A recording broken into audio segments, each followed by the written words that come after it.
En un mundo lleno de violencia, tristeza y enfermedad, siempre hay una respuesta. Clama a mí y yo te responderé, dice el Creador.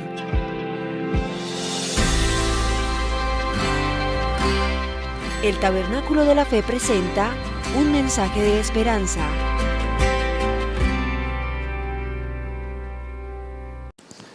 Voy a hablar de este libro que amo tanto. Yo amo la Biblia. La Biblia para mí no es un libro más. Algunos de ustedes pueden tener la Biblia entre otros libros. Yo no. Yo tengo otros libros separados. La Biblia para mí tiene un lugar aparte. No existe ningún libro en la Biblia que tenga el valor incomparable de la Biblia. No sé cuántos de ustedes aman la Biblia. Yo la amo. No amo el material de lo que está hecho. Eso es papel, tinta y no el contenido simplemente así como un libro cualquiera. No. Amo todo lo que implica las Sagradas Escrituras. La Biblia. La honro. Le doy gracias a Dios por haberme dado este libro. Es un libro incomparable. Piense en los libros más famosos que usted haya pensado, desee tener o que tenga en su biblioteca. Hace mucho tiempo yo quería tener los 2 tomos de César y Cristo, de un famoso escritor, y luché hasta que lo conseguí. Quería leerlos, estoy leyéndolos, de Will Durant. Me parecen fantásticos. Sin embargo, cuando comparo esos libros o cualquier otro, ninguno tiene la belleza, la hermosura, la singularidad que tiene la Biblia. Cometes un error cuando crees que la Biblia es un libro más. Un libro que puedes poner en tu anaquel con cualquier otro libro. O que la Biblia es un libro simplemente para abrirlo en el Salmo 91 y colocarlo ahí en la casa para que no entren los demonios. No, la Biblia no es un libro de agüero. La Biblia es un libro especial. Anhelo que llegue el día, como sucedía con los puritanos, años atrás, siglos atrás. Una vez mandaron a uno de los pensadores de Inglaterra y de Europa, cuando empezaron a descubrir cómo los Estados Unidos avanzaba hace más de 100 años. Lo mandaron para que investigara en qué consistía el secreto del triunfo, del adelanto, del progreso, de la singularidad de los Estados Unidos ante las otras naciones. Porque estaban asombrados de cómo prosperaba en ciencia, en tecnología, en desarrollo, en relaciones, en la familia, en todas las áreas. Querían saber en Europa cuál era el secreto de esos peregrinos que llegaron de Europa a la tierra americana para formar una nación. Él vino con esa tarea de investigar y llevar el secreto a sus naciones. Querían saber el secreto. Después de un tiempo de estar en los Estados Unidos, escribió una carta a los que lo enviaron. Dijo: ya he descubierto el secreto. Y el secreto es el siguiente. Cada primer día de la semana, llamado domingo, las familias se levantan muy temprano en la casa. Muy temprano. No es el día para levantarse tarde. Se levantan temprano. Se arreglan, se visten bien y salen juntos como familia. Y llegan a un lugar que se llama templo cristiano. y van para adorar a Dios. Estudian un libro que cada uno lleva bajo el brazo. En ese tiempo, como este, era un libro negro.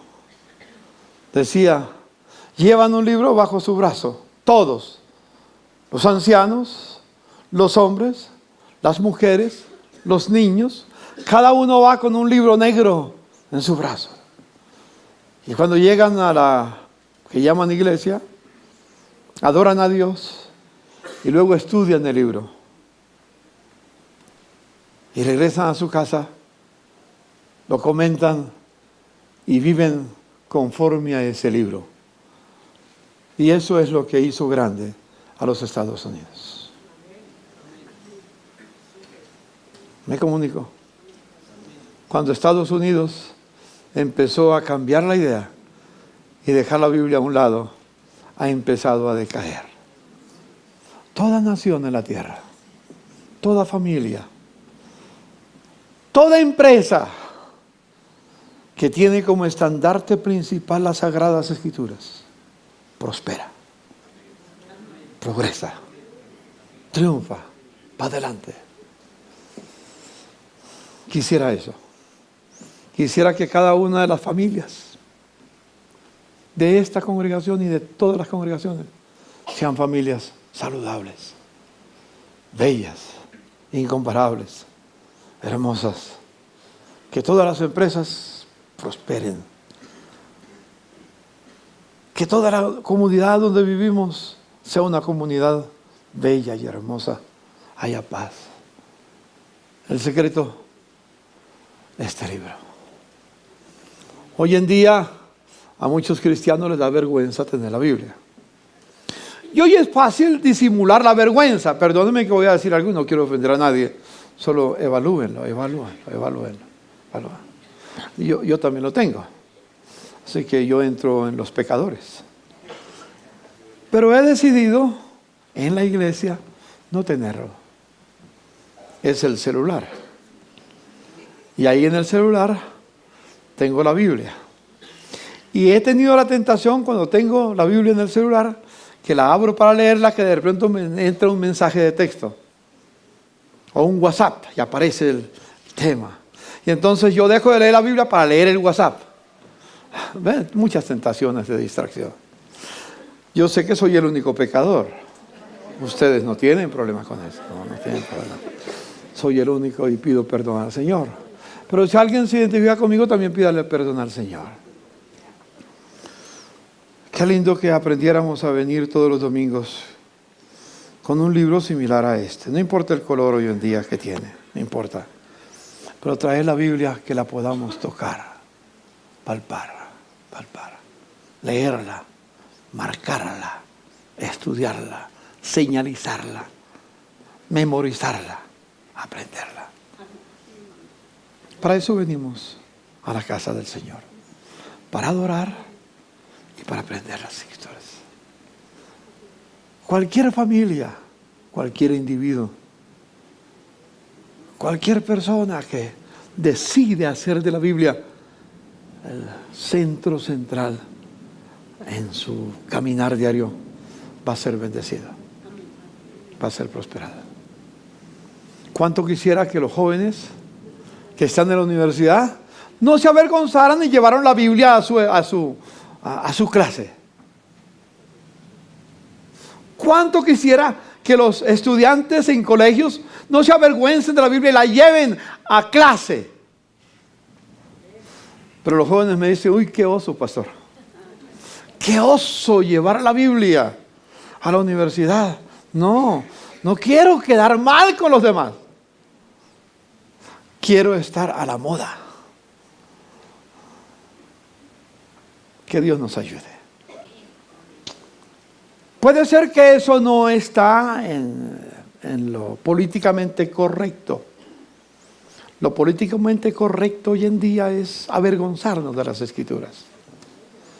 Es no decirle a la gente que nos guiamos por este libro porque qué oso. Todavía está leyendo un libro tan viejo, tan antiguo, tan atrasado. Hoy estamos en la época moderna de la tecnología, de la ciencia, de la sabiduría. deje la Biblia a un lado. Si quieras, téngala en su casa para que entretenga los tiempos que no son importantes. Pero si quieres progresar, lea a fulano de tal. Póngase al día.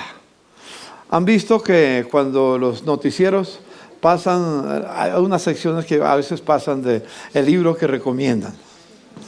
¿Sí? ¿Han visto recomendar la Biblia? Nunca, porque no es políticamente correcto. Y si alguien cita un texto bíblico, religioso, atrasado. Esa es la condición del mundo hoy en día. Pero nosotros como iglesia amamos la Biblia. Yo amo las Escrituras. ¿Quieres mirar a su hermano y decirle, yo también la amo? Yo también la amo.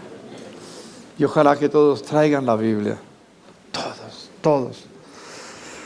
Enseña a sus niños a traer la Biblia con ellos. Que no se avergüencen de la Biblia. Y voy a hablar de la Biblia esta mañana.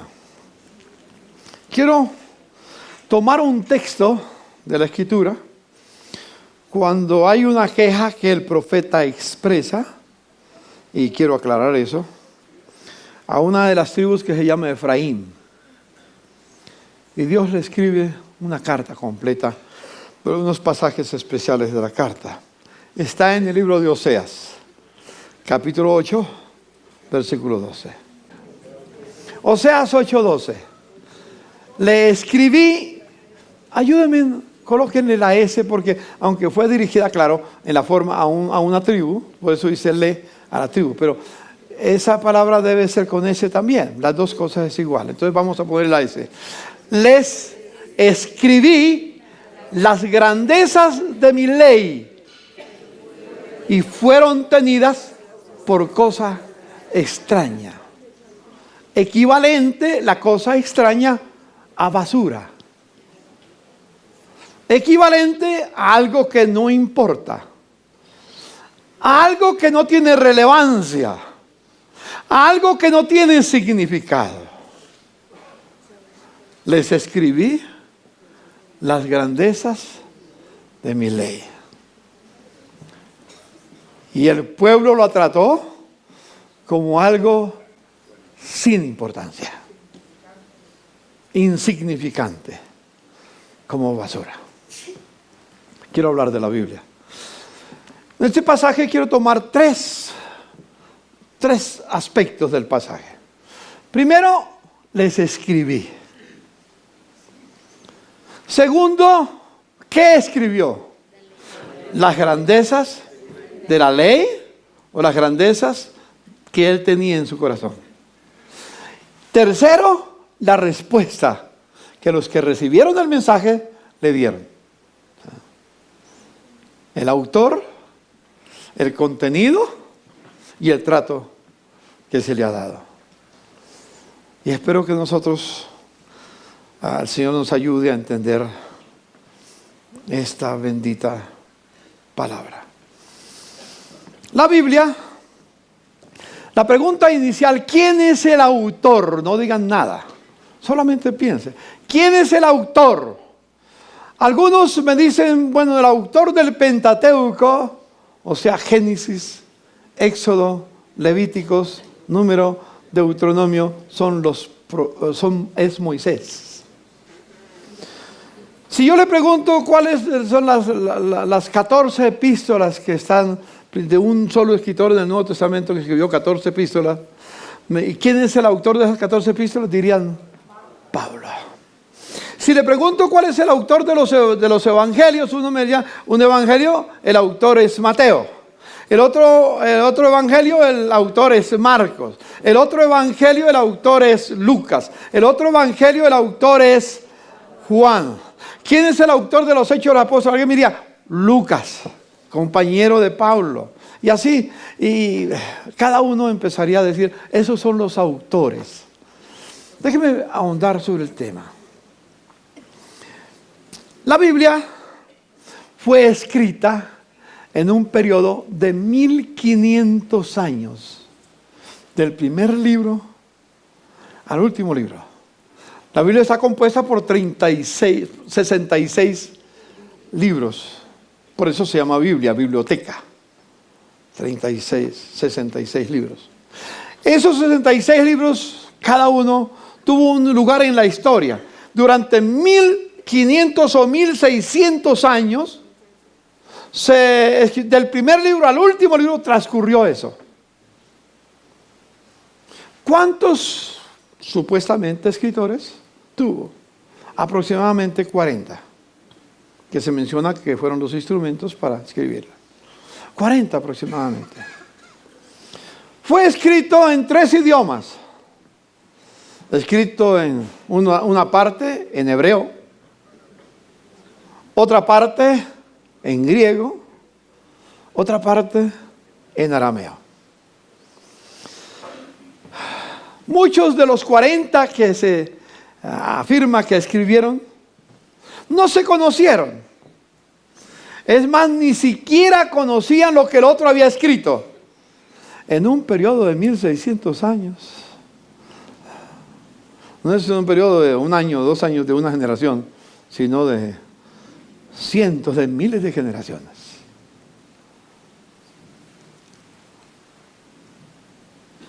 Luego, ese libro, cuando se juntan los 66 libros y lo lees, es como si una sola mano lo hubiera escrito. ¿Encuentran algún libro en la tierra, en la historia de la literatura, un libro como la Biblia que pueda darse ese lujo de decir se escribió en el término de 1600 años? Hubo 40 personas que escribieron y después de los 1600 años, cuando se unió todo lo que habían escrito, todos parece que hubieran vivido el mismo día, el mismo año, hubieran tenido una reunión, hubieran tenido un seminario de 2, 3, 4, 5, 8, 10 años y se hubieran puesto de acuerdo y hubieran escrito lo mismo, todo. Ninguno se contradice. ¿Conocen algún libro así? Ni el Corán, ni el Veda, ni los libros de tradición de la Iglesia Católica. La Biblia es única. La Biblia es singular. La Biblia no tiene comparación en la historia de la raza humana. Las enseñanzas de la Biblia son inigualables. La Biblia contiene el primer libro escrito como libro. De los 66, contiene un libro que es el más antiguo de todos los libros de la tierra. ¿Sabe cómo se llama? Job. Es el más antiguo. Interesante, ¿no? A veces ignoramos esos aspectos de la realidad que se ha vivido en la tierra, que este libro ha vivido. Este libro en algunos momentos ha sido el libro más perseguido. En la época de la Inquisición, por ejemplo, se quemaba vivo al que tuviera una Biblia. La Inquisición fue solamente el sueño de los religiosos de acabar con las Sagradas Escrituras. Entonces, para poner temor en los que distribuían la Biblia, se les quemaba vivos. Una historia colombiana, personal. 1948. Tenía yo 8 años de edad. Mi padre trabajaba yendo de un lugar a otro con el gobierno. Y tuvimos que huir porque iban a matar a mi padre. Huyendo, llegamos después del 9 de abril. Era como el mes de agosto o septiembre, algo así, de 1948. Estábamos por un tiempo refugiados en Campo Alegre, Huila. Yo estaba aprendiendo a leer porque allá en Acevedo, cuando el 9 de abril yo estaba en la escuela. Y ya había aprendido a leer. Ya sabía cómo se decía la M con la Ma, y si se repite M con la, mamá. Yo ya sabía leer. Y yo tenía sed porque ya sabía leer, quería leer, pero no había que leer. Lo único que tenía era la famosa cartilla de la época, alegría de leer. Esa cartilla que ya nadie sabe de qué se trata. Y ya me la sabía de memoria. Me fascinaban los cuentos, las historias, los dibujos que tenía, era fascinante. Pero yo quería leer, pero mi papá no tenía con qué comprar, ni la prensa siquiera. Y yo quería leer. Papá oía las noticias, pero yo no quería oírlas, quería verlo, escrito, leerlo. Estábamos en Campo Alegre, y como en agosto, algo así, llegó un grupo de gente en un carro, uno de esos buses abiertos, ¿cómo que llaman? Las escaleras o las chivas, exacto. Sí. Llegaron repartiendo unos libritos. Yo me subí a la parte de atrás del bus, porque iba a parar en alguna parte, me colgué del bus y me dejé llevar y llegaron a la plaza de mercado. Se bajaron todos y comenzaron a regalar libritos chiquiticos, pequeños, a toda la gente. Y como yo quería leer, pues yo me acerqué a uno de ellos y le dije, ¿me regala uno? Y él me dice, esto es para la gente que sabe leer. ¿Usted no sabe leer? Le dije, yo sé leer. Y me dice, ¿qué dice aquí? Y yo leí Evangelio según no recuerdo, San Lucas, lo que sea, leí Evangelio según San, no sé qué. Abrió otra vez, ¿qué dice aquí? Y le leí lo que decía, dijo, si sabe leer, téngalo. Ah, qué delicia. Yo no sabía lo que eso significaba. Pero qué delicia tener por fin mío, un libro, aunque sea chiquito, para leer. Entonces estábamos en la plaza de mercado. De repente alguien fue y le dijo al sacerdote que estaban repartiendo esos libros.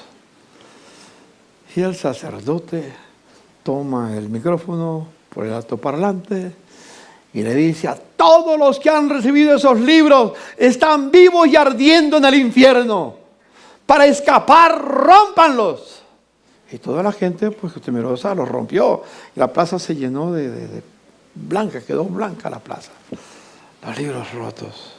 Y yo, cuando vi eso, me puse la mano en el pecho y salí corriendo. Yo quería proteger mi libro. Llegué a la casa, cerquita estaba. Mi madre acababa de llegar y había una hoguera en el patio. Y ella tenía un librito de esos y lo echó a la hoguera. Y comenzó a arder el libro. Entonces cuando yo llegué, con más vera yo puse las dos manos en el pecho. ¿Qué tienes ahí? Mamá, un librito que me regalaron. ¡Muestre!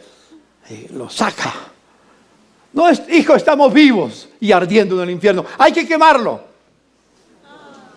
Lo quemó. Sentí que mi vida se iba sin conocerlo. Se iba con ese libro. Esto no es una historia ficción, una realidad. Mi vida hace 60 años, 70 años en Colombia.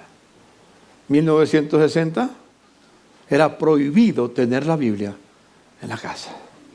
Era prohibido leerla aquí en Colombia, no en Asia, no en África. En Colombia, en Bogotá. No se podía importar Biblias, había que entrarlas de contrabando. Se persiguió la Biblia. Como dije, en la Inquisición se quemaban vivos a los que llevaban Biblias en los burros o en los caballos. Los descubrían. Iban con el deseo de entregar una Biblia a cada hogar, no a venderla. Adquirían las Biblias. Porque el primer libro que se imprimió en la imprenta cuando se inventó con Gutenberg fue la Biblia. Porque Gutenberg era cristiano, amigo de Lutero y amigo de los reformadores. Entonces él decidió que el primer libro que se iba a producir en la imprenta era la Biblia. Y se produjeron cientos de miles, gente trabajando por cantidades ahí en la imprenta para producir Biblias. y luego las repartían en costales, especie de costales. Lo ponían en los caballos, en los animales, y los llevaban casa por casa en los campos repartiendo Biblia a todos. Y los descubrían, a la hoguera iban por tener la Biblia, por distribuir la Biblia.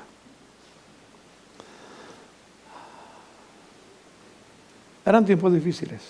Hoy, gracias a Dios, usted puede ir a cualquier lado y encuentra una Biblia. Abre cualquier celular y rápidamente entra a YouVersion y entra gratis. Y le entran 10, 15, 20, 30, 40, 50 versiones de la Biblia. Hoy está sencillo, es votado. No fue siempre así. Hoy en día, el libro más vendido en la tierra sigue siendo la Biblia. El libro más leído supuestamente es la Biblia. Digo supuestamente porque la gente lo tiene en el iPad o en el iPhone. Y digo supuestamente porque yo no sé si la leen. ¿Cuántos de ustedes han tomado el iPhone y han leído la Biblia de Génesis, Apocalipsis en su iPhone? Ay, no, pastor, eso es harto muy chiquito. ¿Me comunico, hermanos? Eso es lo que, como introducción, yo quiero hablar de la Biblia. Pero la pregunta es, ¿quién escribió la Biblia? ¿Fue Moisés? ¿Fue David? ¿Fueron los profetas? No, ellos fueron instrumentos. Pero Dios mismo dice, les escribí, es Dios el que habla. No es Oseas el que dice les escribí, es Dios a través de Oseas que dice les escribí. Este libro que tengo en mis manos, su autor es Dios. Usó instrumentos. Así como usted puede usar un lapicero para escribir, ¿sí?, sus pensamientos y todo lo que quiere. Escribe. Pero ¿es el lapicero el que escribe o es usted el que está escribiendo? El lapicero es un instrumento. El autor de lo que queda escrito eres tú. Dios utilizó a Moisés como instrumento. Dios utilizó a David como instrumento. Dios escogió o utilizó a los sacerdotes como instrumentos. Dios escogió a los profetas como instrumentos. Escogió a los apóstoles como instrumentos. Pero ellos no escribieron lo que les daba la gana. Escribieron lo que el Espíritu Santo les indicaba que debían de escribir. Hermano, no existe ningún libro en la tierra que pueda asimilarse siquiera a las Sagradas Escrituras. No existe. Absolutamente nada que pueda asimilarse a la Biblia, a la palabra del Señor. Déjame decirte otro dato. Los que escribieron la Biblia no fueron hombres inteligentes o sabios o estudiados en los grandes centros de educación de la época. Muchos de ellos eran simples pastores. No pastores en el sentido de hoy, religiosos, sino pastores de ovejas. Cuidaban cabras, cuidaban ovejas en los campos. David fue uno de esos pastores que Dios lo sacó de detrás del rebaño. Pero mientras estaba allá con las ovejas, Dios le dictó, le enseñó, le inspiró lo que debía de escribir. Otros eran campesinos. Otros eran agrónomos. Lo único que sabían era cultivar la tierra. Posiblemente la mayoría de ellos, como el caso de Pedro, no sabía escribir. ¿Sabes que Pedro no sabía escribir? Pero ahí está la carta de San Pedro. Entonces, ¿cómo se hizo? Tuvo que conseguir un anuente que lo acompañara, que se llamaba Marcos.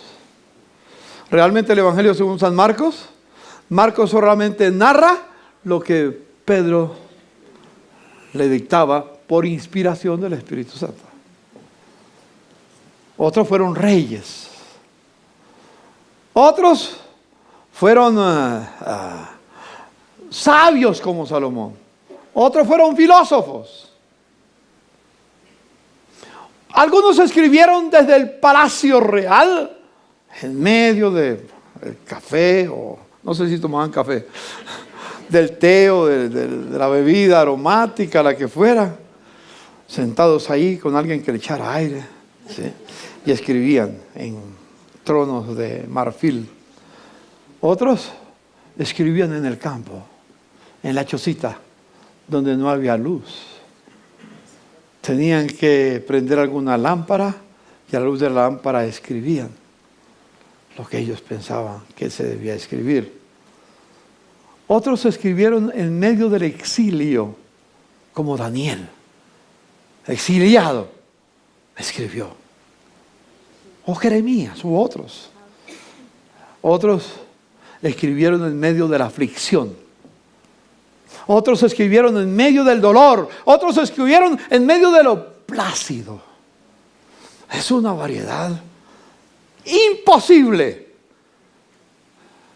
de comparar con cualquier otro.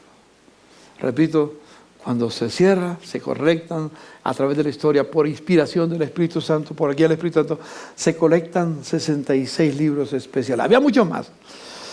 Pero el Señor indicó esos 66 libros de una manera maravillosa en la historia. Se forma el canon de la Biblia.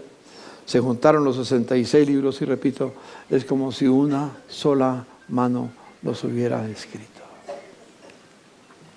Lo desafío a que me presente cualquier libro que tenga esas características. Lo desafío. No existe en la tierra. No existe. No existirá jamás. Porque el autor de ese libro es Dios. Les escribí, dice Dios, las grandezas de mi ley. Por ejemplo, para entenderlo un poco, vamos a mirar algo importante que me parece que debemos entender. Hay en lo que se llama en el estudio de las ciencias bíblicas o de la teología, como quieran llamarlo, hay dos tipos de revelación principales, no únicas, principales. Es lo que se llama primero la revelación general. Dios, que es el autor del universo, se da a conocer por medio de la naturaleza. Y eso es lo que se llama la revelación general. En el libro de los Salmos, capítulo 19, verso 1 al 6, inicialmente dice: los cielos cuentan la gloria de Dios. El firmamento anuncia la obra de sus manos. Un día emite palabra al otro día y una noche a la otra declara sabiduría. No hay lenguaje ni palabra, ni es oída su voz, pero por toda la tierra salió su voz. Y al extremo del mundo sus palabras. En ellos, en la creación, puso tabernáculo para el sol, y como esposo que sale de su tálamo, se alegra cual gigante para correr el camino. De un extremo de los cielos es su salida, y su curso hasta el término de ellos, y nada hay que se esconda de su calor. Dios se revela a través de las cosas escritas, como dice el apóstol San Pablo en Romanos 1:20, porque las cosas invisibles de Él, de Dios, su eterno poder y deidad se hacen claramente visibles desde la creación del mundo, siendo entendidas por medio de las cosas hechas que existen, de modo que nadie tiene excusa. Pero hay unos cuantos, necios, como dice la Escritura. Por no decir lo que significa necio. ¿Sabe lo que significa necio? Estúpido. Una palabra muy dura. Pero la verdad, que dicen no hay Dios. Esto es solamente materia, tiempo, energía, tiempo y azar. De repente en alguna oportunidad hubo un bim bam pum, explotó y toda la creación, se formaron las galaxias, se formó todo y se formaron las leyes y todo y apareció todo. Bueno, qué fe la que tienen. Qué fe. Todas las cosas creadas nos dicen que hay un creador. Toda ley indica que hay un legislador. Y si la tierra está llena de leyes, el universo está lleno de leyes que sostienen al universo para que no se autodestruya, y pone todo en orden, las órbitas de los soles, de los planetas y de todo lo creado, comienza a marchar en orden porque hay ley, y si hay ley hay legislador. Pero esa ley no nos dice ¿por qué estoy aquí? Ni para qué estoy aquí, ni de dónde vine, ni cuál es la tarea que tengo que hacer, ni a dónde voy. Me deja, es una revelación buena, completa, pero me deja con muchas preguntas. Entonces Dios, en su sabiduría, decidió escribirnos las grandezas de su ley. Y nos dio la Biblia. Y en la Biblia yo descubro por qué estoy aquí. ¿Cómo vine a este mundo? ¿Para qué estoy aquí en la tierra? ¿A dónde voy? ¿Cuál es el significado de la vida? La Biblia responde a los grandes interrogantes del ser humano. Responde y le dice todo. Eso es lo que se llama la revelación especial. La revelación de Dios. Y a través de la Biblia, Dios entonces nos muestra lo que de otra manera nosotros no podíamos entender. En la revelación especial dice: la ley del Señor, se refiere a la Biblia, es perfecta, que convierte el alma. El testimonio de Jehová es fiel, que es lo que está escrito en la Biblia, que hace sabio al sencillo. Los mandamientos de Jehová son rectos, que alegran el corazón. El precepto de Jehová es puro, que alumbra los ojos. El temor de Jehová, que surge de leer la Escritura, es limpio y que permanece para siempre. Los juicios de Jehová que se anuncian en la Escritura son verdad, todos justos. Deseables son más que el oro, y más que mucho oro afinado, y dulce más que miel y que la que destila del panal. Tu siervo es además amonestado con ellos, y en guardarlos, ¿qué dice? Hay grande galardón. En guardarlos, en obedecerlos, en ponerlos en práctica. Mira lo que dice, lo que dijo Moisés en cuanto a lo que él escribió. Moisés dice: Moisés escribió ¿qué? Todas las palabras ¿de quién? De Jehová, no de él.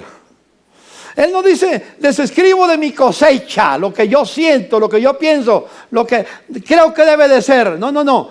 Moisés tomó la pluma e, inspirado por el Espíritu Santo, escribió las palabras de Jehová, las palabras de Dios.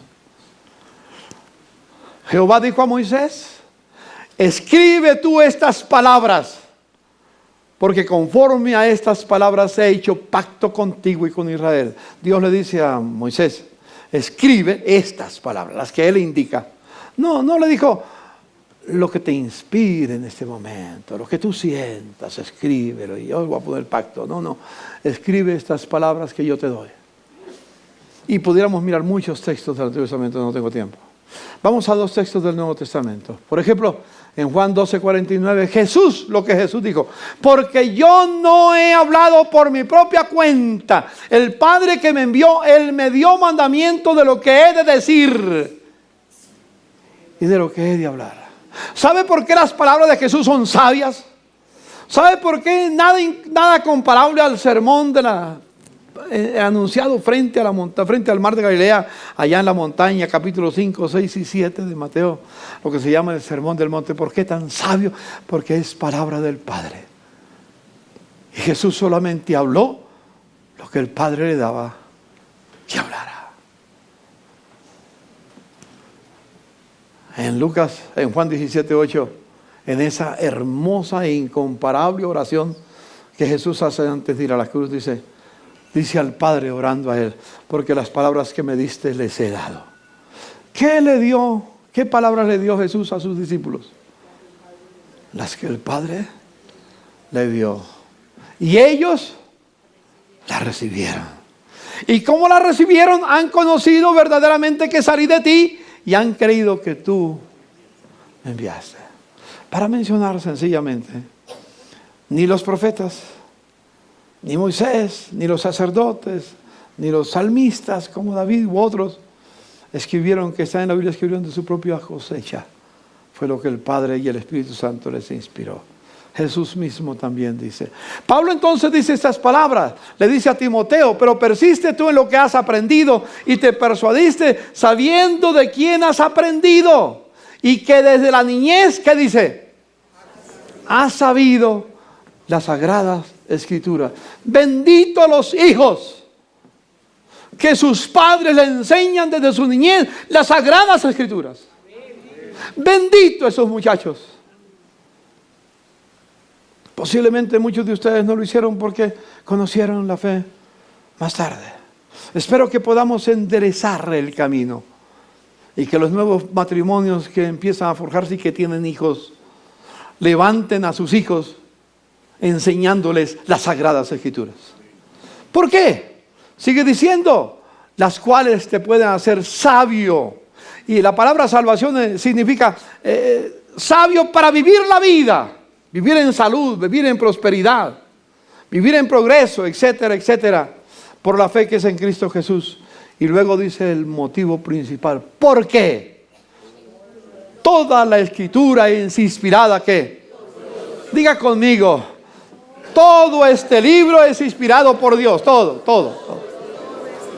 Es inspirado por Dios. Toda la escritura es inspirada por Dios y es útil, ¿para qué? Para enseñar, para redarguir, para corregir, para instruir en justicia, etcétera, etcétera, etcétera. En resumen, a fin de que el hombre, es una palabra genérica, hombre o mujer, sea perfecto, enteramente preparado para toda buena obra. ¿Quiere que tus hijos tengan éxito en la vida? Enséñales las escrituras, que se levanten en el conocimiento de Dios. ¿Quieres progresar en la vida? Instrúyete en la Biblia. No hay otro camino. Algunos piensan ir a Harvard.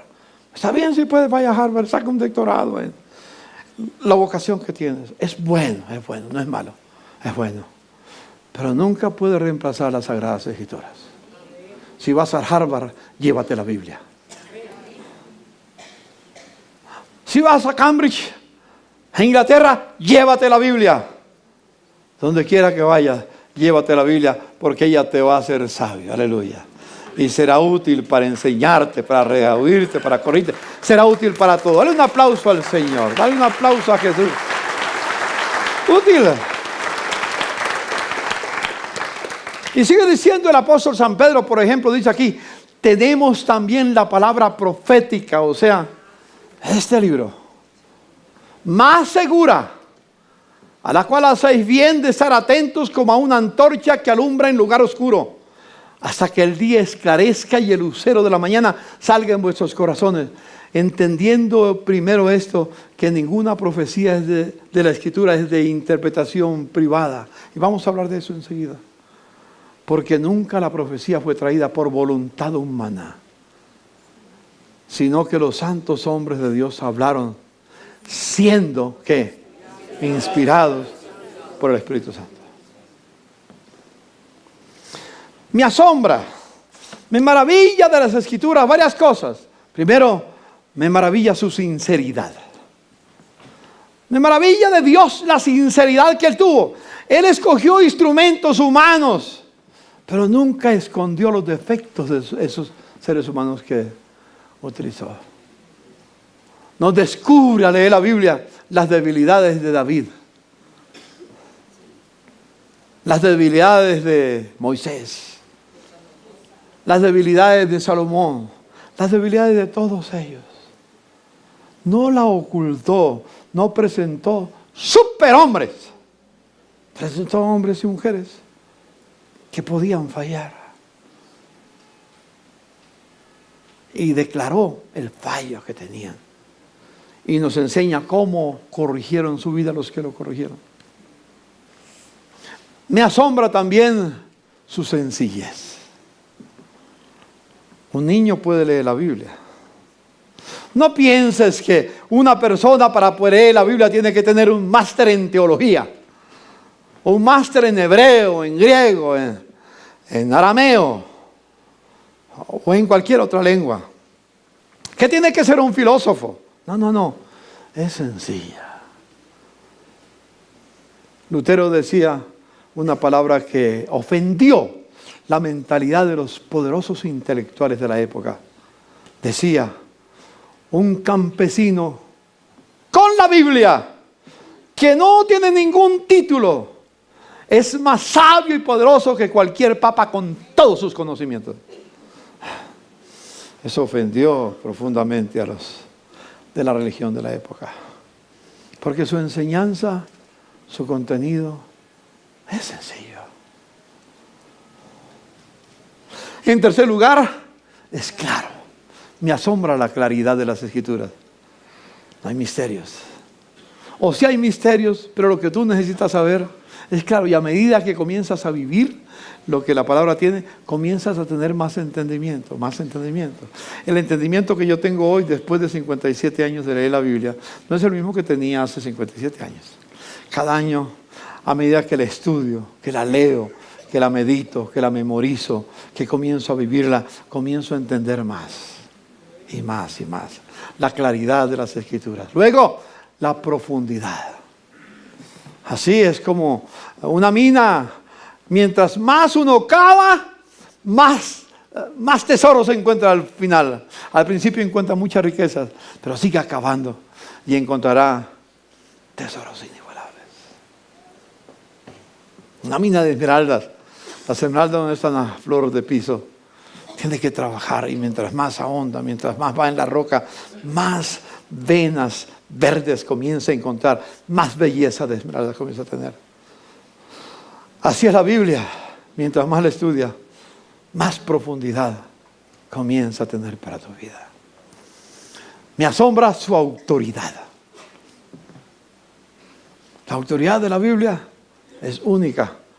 O hacemos lo que ella nos dice y nos va bien, o la desobedecemos y recibimos la consecuencia de nuestra desobediencia. Una autoridad única, única. La Biblia nos enseña el principio de autoridad. Uno debe reconocer la autoridad, no de aquella de la persona que tiene autoridad que me gusta, sino del que tiene autoridad. Cuando se reconoce el principio de autoridad, no es si me gusta o no me gusta, es si está declarado, es para obedecerlo. Entonces, nos enseña el principio de autoridad. No obedezco al que me cae bien, sino a la autoridad establecida. Y una cosa muy interesante, su actualidad. Eso es bello.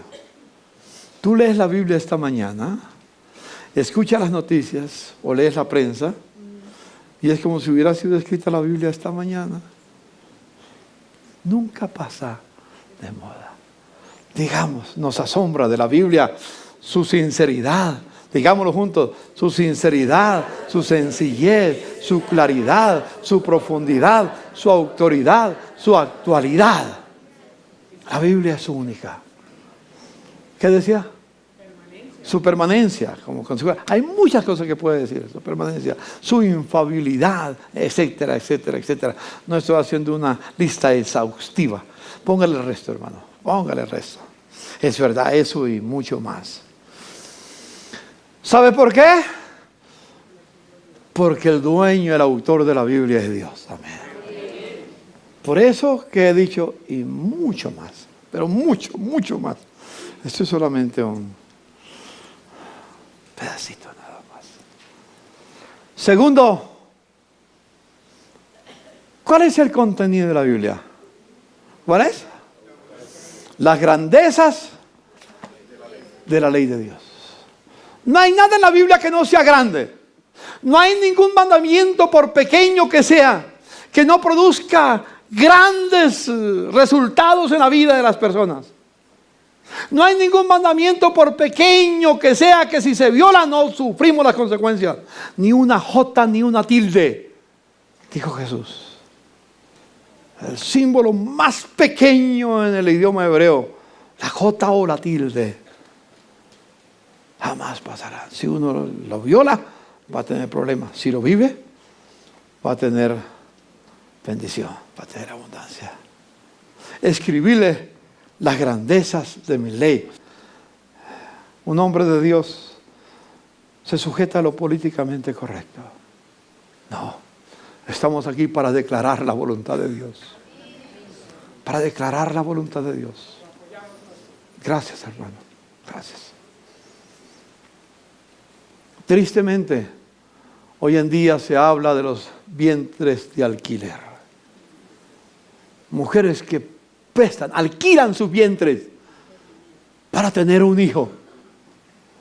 Y tenerlo como una mercancía, producirlo como una mercancía. Y después lo entrega y el que lo adquiere como una mercancía cualquiera. Triste, triste, triste. El derecho al trabajo. Todos tienen derecho al trabajo. Sabemos que aquí hay hermanos que no tienen trabajo. Porque las condiciones que le colocan para darle trabajo, aunque son profesionales capaces, bueno, no llenan ciertos requisitos. Pero el trabajo no es una maldición, el trabajo es una bendición. Y yo animo a todos los que no tienen trabajo, busquen que el Señor les guíe en cualquier, no importa que no sea en su profesión, cualquier cosa que hagamos en la tierra. Trabajo es una bendición. La iglesia no vive el negrito del batey. El negrito del batey que dice que el trabajo para mí es un enemigo. Que el trabajar se lo dejo solo al buey porque el trabajo lo hizo Dios como castigo. No, el trabajo es una bendición. Cuando Dios creó al hombre, lo creó para que trabajara. Y Jesús declara, mi Padre trabaja y yo trabajo hasta ahora. El trabajo es una bendición. Estamos en sistemas totalmente alejados de los derechos inalienables. Les escribí las grandezas de mi ley. Me falta tiempo para seguir hablando de tantas cosas. Pero tengo que terminar. La tercera. ¿Cómo hemos tratado sus decretos?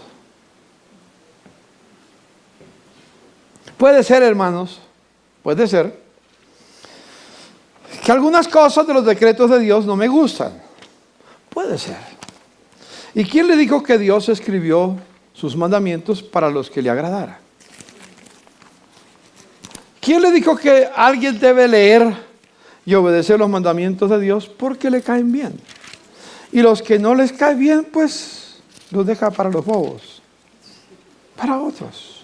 Por ejemplo, en 1 Juan capítulo 2, versículo 15 dice, no améis al mundo, ni las cosas que están en el mundo. Si alguno ama el mundo y las cosas que están en el mundo, el amor del Padre no está en él. Porque todo lo que hay en el mundo, los deseos de la carne, los deseos de los ojos, la vanagloria de la vida no proviene del Padre sino del mundo.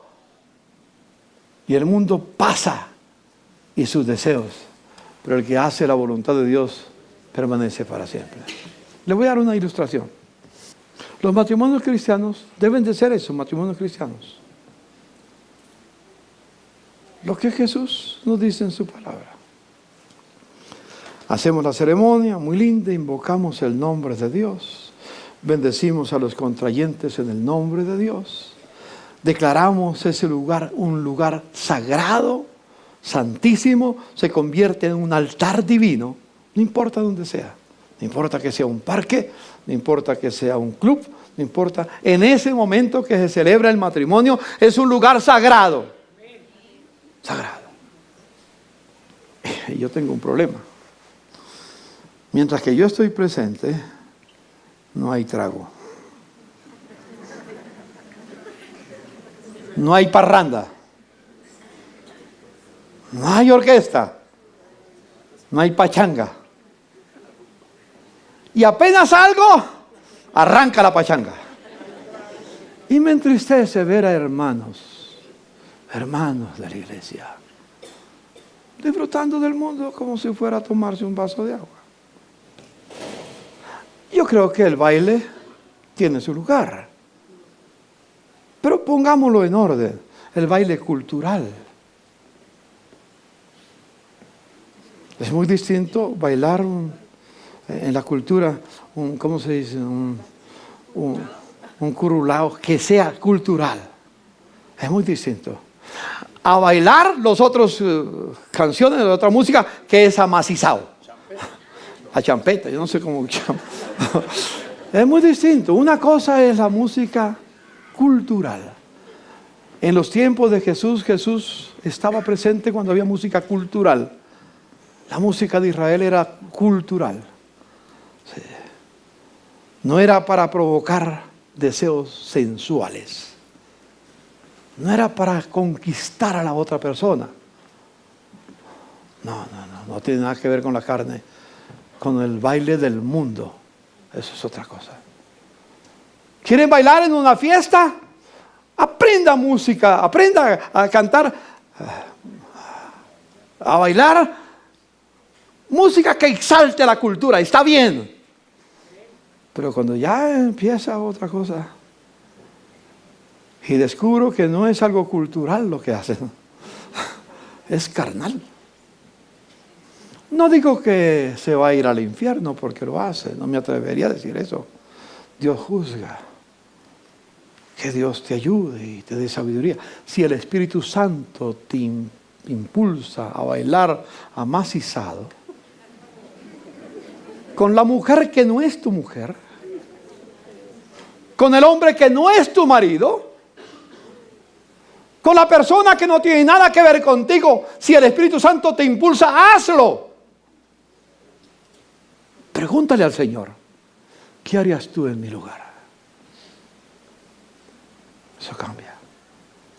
Yo le digo a mis hermanos de la adoración, porque supóngase, hermano, que yo terminara y ustedes fueran a una discoteca el viernes por la noche o el sábado por la noche y me vieran bailando bien amacizado, con cerveza, con trago, con whisky, con todo lo que quiera, feliz allá, y el domingo vengo a predicar. Después de la oración del viernes me voy para la discoteca. ¿Sí? ¿Quién me creería? Yo no soy perfecto, pero procuro agradar a Dios. Y yo le pido a todos mis hermanos que tienen algún llamado especial.